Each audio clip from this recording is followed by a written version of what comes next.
morning mga katrops, nandito tayo sa office ni Kai Cortez. Pabatiin natin si Kai. So let's go. Tara. Time. Hello po.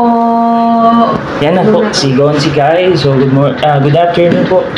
Hi. Alam niyo po. Good afternoon. Pastor JD po. Oo, yes po. So una, babatiin natin siya. Hello. Congratulations. Oo nga. Grabe.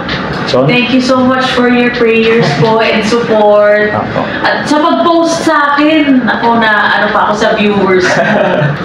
Miss Kai, ano pong pwede niyo pong sabihin sa mga may ganitong desire din na gusto pong natin tumakbo sa posisyon na katulad niyo po? Well, actually, hindi naman talaga kailangan ng posisyon para makatulong sa tao, di ba?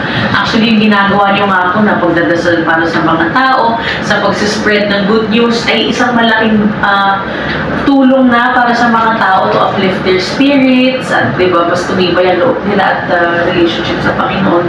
Pero, pag meron talaga kayong desire na mag-serve at gusto niyong magkaroon ng position, siguro, mag-start ka muna sa community mo.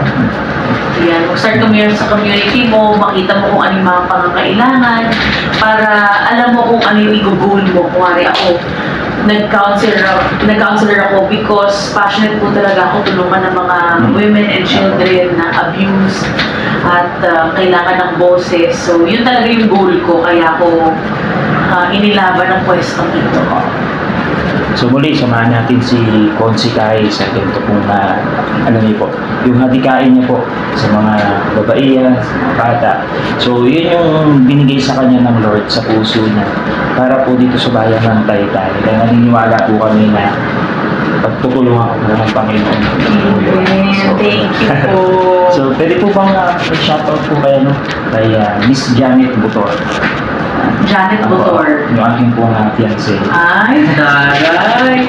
Hello, Ma'am Janet Butor. Nako, congratulations sa inyong future. And I wish a very bright future sa inyo ng inyong pamilya. Hello, Wee. So muli, mapaalam na po kami ni Konsi Kai. Supportahan natin po kanya pong hadikain. Siyempre po para sa Diyos, para po sa bayan. Bayan at sa kababayan. Yan. So muli, Miss Kai Cortez, ang ating pong konsehal dito sa bayan ng Taytay. Thank you so much, Pastor. Salamat sa pagbisita. Ano po? Kay Galerio po. Ako'y natuwa sa inyong presence. Bye po. Bye.